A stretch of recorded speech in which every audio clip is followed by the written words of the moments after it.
do Filho e do Espírito Santo. Amém. O anjo do Senhor anunciou Maria e ela concebeu do Espírito Santo.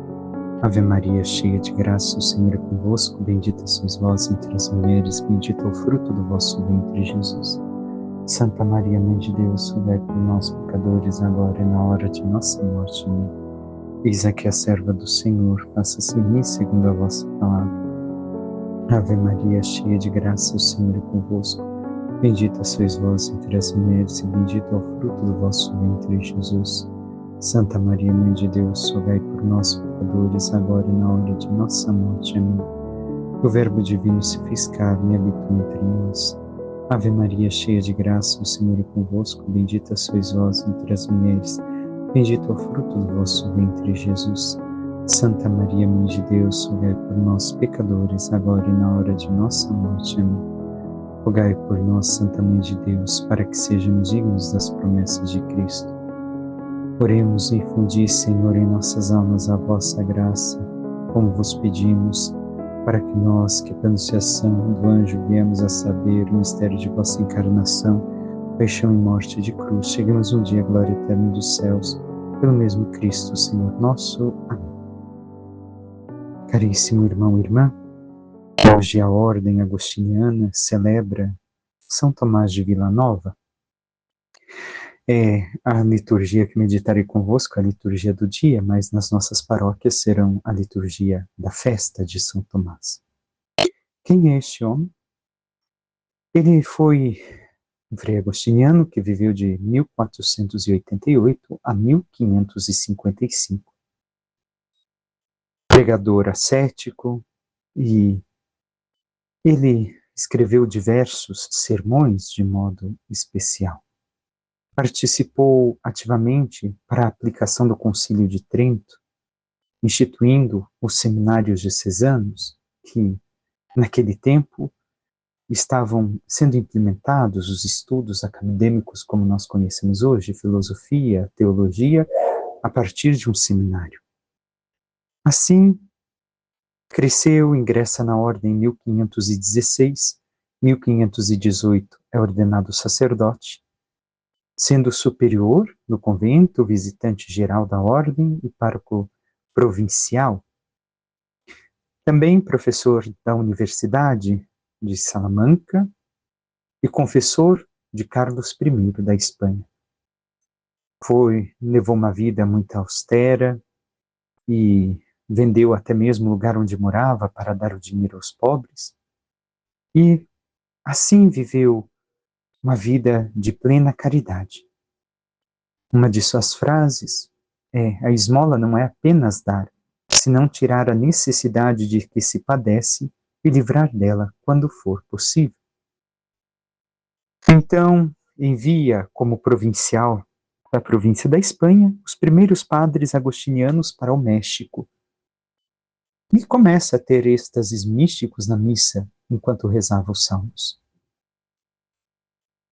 Carlos I lhe ofereceu o cargo de arcebispo de Granada, mas ele nunca aceitou. E depois, conta-se que chegou arcebispo de Valência em 10 de outubro de 1544, por erro de um escrivão, e prosseguiu negando-se até que foi ordenado pelo seu superior da ordem religiosa. Então, viveu ali até o final de sua vida como bispo. E faleceu por uma angina no peito aos 66 anos de idade. Foi canonizado em 1658. Suas festas foram alteradas de datas ao longo dos séculos. Antes do concílio era justamente no dia do meu aniversário, 22 de setembro, e com a reforma litúrgica do concílio, o dia de hoje que nós celebramos, quando ele foi nomeado bispo. Foi, assim, por assim dizer, um grande e exímio pregador. Viveu uma vida austera, como ouvimos, dedicando sua vida ao trabalho também aos pobres. A sua obra de caridade era grandiosa, mas não aquela caridade somente de dar os bens materiais, senão de dar junto os bens espirituais, a salvação das almas. Não quis nada para si enquanto bispo, e a última coisa que ficou para si foi sua cama, que mandou vender após a sua morte para que o dinheiro fosse empregado àqueles que necessitavam, aos pobres. E assim tornou-se santo, canonizado, e também é o patrono dos estudos na ordem agostiniana. Hoje está em processo de se tornar também um doutor da Igreja, por causa de seus escritos, seus sermões e suas obras que restaram. Amava muito a Virgem Maria, sob seu título de Imaculada Conceição, tanto defendido pelos espanhóis, até o dogma. E, por isso, também um de seus livros, sermões, é justamente sobre a Virgem Maria. Passemos agora à leitura de hoje e ao Evangelho. Profecia de Joel. Onde as vestes e chorais, sacerdotes, gemeis, ministros do altar. Entrai no templo, deitai-vos em sacos, ministros de Deus. A casa de vosso Deus está vazia de oblações e libações. Prescrevei o jejum sagrado, convocai a assembleia, congregai os anciãos e toda a gente do povo na casa do Senhor, vosso Deus, e clamai ao Senhor. Ai de nós nestes dias. O dia do Senhor está às portas, está chegando com a força devastadora da tempestade. Tocai trombeta em Sião, gritai alerta em meu santo monte. Tremam os habitantes da terra, que está chegando o dia do Senhor, ele está às portas. É um dia de escuridão fechada, dia de nuvens e remoinhos. Como aurora espraiada nos montes, assim é um povo numeroso e forte, tal como jamais se viu algum outro, nem jamais se verá, até os anos de gerações futuras. Temos esta convocação dos sacerdotes para que também eles chamem todo o povo a viver o jejum, a reunião em comunidade, a assembleia, e estar na casa do Senhor para clamar. E o que está indicando então Joel? Primeira coisa, está chamando a conversão e a penitência pública, para que Deus tenha piedade de todo o povo. Isto indica justamente o versículo 13 que escutamos. A promulgação do jejum significa literalmente santificar um jejum. É um rito penitencial para mover a misericórdia de Deus, mencionado também em outros lugares do Antigo Testamento. O motivo fundamental dos atos de penitência está no versículo 15, no jogo de palavras, que está na iminência do dia do Senhor, que se acerca, que está vizinho, que está às portas. Ali está a indicação do porquê. E depois já passamos ao capítulo 2, 1 e 2, onde a trombeta indica, se utilizava somente em duas ocasiões, como alarme em caso de guerra ou para convocar a assembleia. E aqui está falando no primeiro caso. A chegada do dia do Senhor traz consigo um despregamento em som de guerra de um exército terrível. Assim como indica o Evangelho de São João no seu prólogo. E também recorrerá a estes motivos, o versículo 2, apresentando a obscuridade da noite e a noite como elementos hostis a Cristo. Por isso, pede-se o jejum, porque chega o tempo. E sabemos que também chega o tempo do final do nosso ano litúrgico, cada vez mais próximo. Então, esta indicação do final dos tempos, que será cada vez mais e mais constante na nossa liturgia, é para recordar que o nosso tempo também se avizinha, que não somos perenes nesta terra e devemos de nos preparar dignamente para o dia do Senhor. E cada dia deve de ser o dia do Senhor para nós. Realmente assim temos vivido, irmão e irmã. Passemos pelo Salmo. O Senhor há de julgar o mundo inteiro com justiça. Vemos o julgamento mais uma vez aqui apresentado. O Senhor julgará todo mundo. De que forma? Com justiça, com santidade, segundo suas leis. O Senhor não julgará segundo os nossos pensamentos ou as pretensões humanas, mas segundo as suas leis, que Ele administra, que Ele nos ensina e que nós devemos de aprender a compreender e a viver. Realmente, temos compreendido o Senhor, os seus mandamentos e vivido tudo o que Ele nos pede? Por fim, o Evangelho de São Lucas é justamente a continuidade de onde terminamos ontem.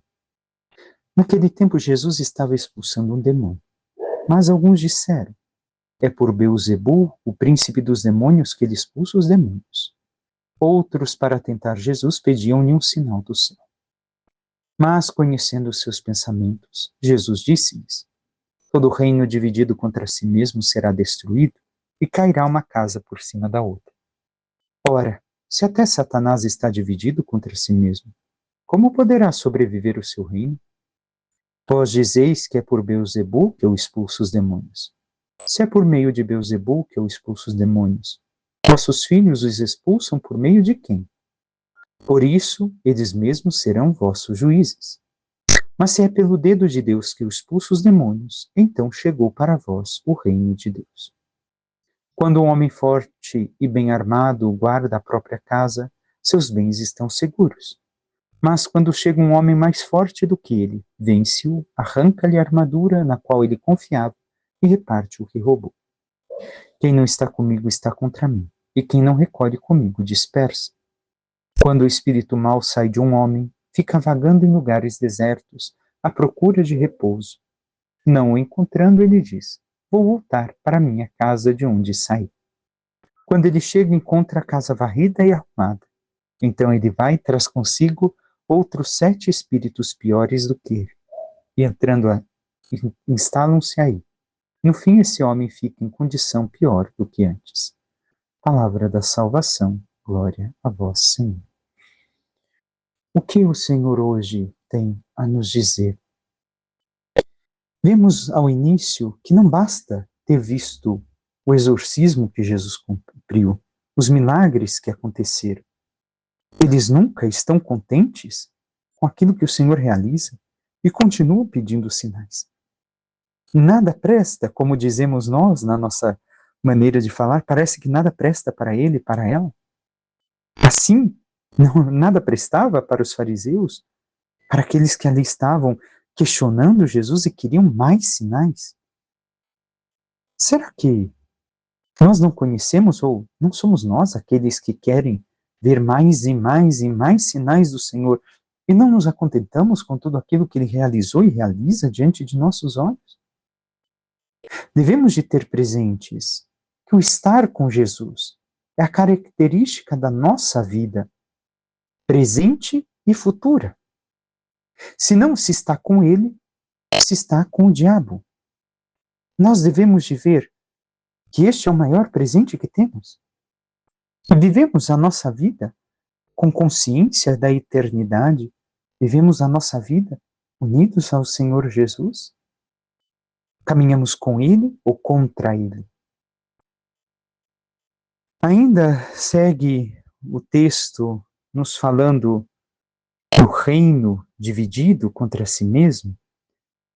Quando pedem um sinal do céu, antes de voltarmos aqui, só para recordar este texto que já meditamos, é que quando chegasse o tempo do Messias, ele realizaria sinais no céu para demonstrar que era ele.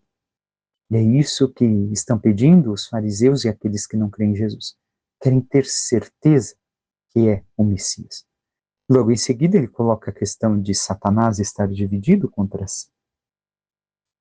O que indica isso, Senhor? Justamente que, como Satanás vai expulsar a si mesmo, um demônio expulsar ao outro, é impossível, uma insensatez supor isso. Porque Se um demônio expulsa outro demônio, seria como trabalhar em dano próprio e destruir-se por suas mãos. Não é possível que isso aconteça. E logo em seguida, Jesus diz: se eu expulso os demônios por Beelzebul, vossos filhos expulsam por meio de quem? Por isso eles mesmos serão vossos juízes. Por quê? Porque aquelas pessoas também realizavam libertações. E o que indica que, se eles tinham a mesma formação e a mesma fé no Deus de Israel que Jesus ensinava, então eles estavam realizando uma mentira, um teatro. E se Jesus estava realizando o teatro, também os filhos deles faziam a mesma coisa. Também seu povo fazia a mesma coisa. Aqui, com a frase que eles vos julgarão, ele está a indicar, serão juízes, está a indicar que eles serão a viva prova na eternidade da malícia que tiveram em caluniar o Senhor ou os seus servos. Nós acreditamos em tudo aquilo que o Senhor realiza? Ou julgamos que, quando pessoas verdadeiramente, totalmente entregues ao Senhor, realizam suas obras, não estejam realizando obras de Deus somente porque, no fundo, o que temos é um ciúmes, uma inveja ou algo de errado em nossos corações? Ainda tenhamos em conta a questão do demônio quando Jesus continua comparando este homem forte que entra na casa e depois, logo em seguida, coloca a comparação com o espírito mau que sai do homem. O demônio nos faz esquecer os horizontes da vida eterna, para que assim, nos esquecendo o que nos espera, não mudemos de vida e caiamos no pecado. E logo em seguida, o Senhor, ao falar do homem que foi liberto e o demônio que foi expulso, este coração, esta vida transformada, esta casa purificada, através da ação da obra de Deus em nós, das nossas orações, da intercessão da Virgem Maria, através das nossas orações do terço, como aquela que nos ajuda a limpar, a preparar o coração para Deus. O Senhor nos deixa alertas e devemos de ser vigilantes e não devemos de brincar com o fogo, nos aproximando de situações de pecado, as quais, abandonadas no passado, podemos voltar a cair. Por quê? Porque o demônio sempre vai tentar voltar para nos destruir, achando que tem alguma autoridade sobre a casa que ele não tem. E assim, se nós não cuidamos da obra que o Senhor realizou em nós, o que vai acontecer é que o inimigo voltará com muito mais força para nos derrubar, e a nossa ruína será muito pior do que antes de conhecermos a ação da graça de Deus. E talvez seja muito mais difícil voltar para a sua graça. Ainda compreendamos o sentido para o povo judaico, temido pela vinda do Messias, como o crime de repelir a Jesus incorreria em condenação maior e julgo mais funesto que o primeiro de que fora libertado pela sua vinda.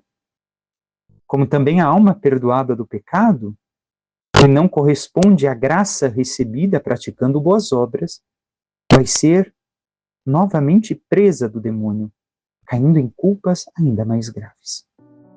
E nós temos estado vigilantes, cuidando da casa do nosso coração, com oração, vivendo a nossa união com Deus na sua graça, praticando as boas obras, vivendo uma vida de virtudes?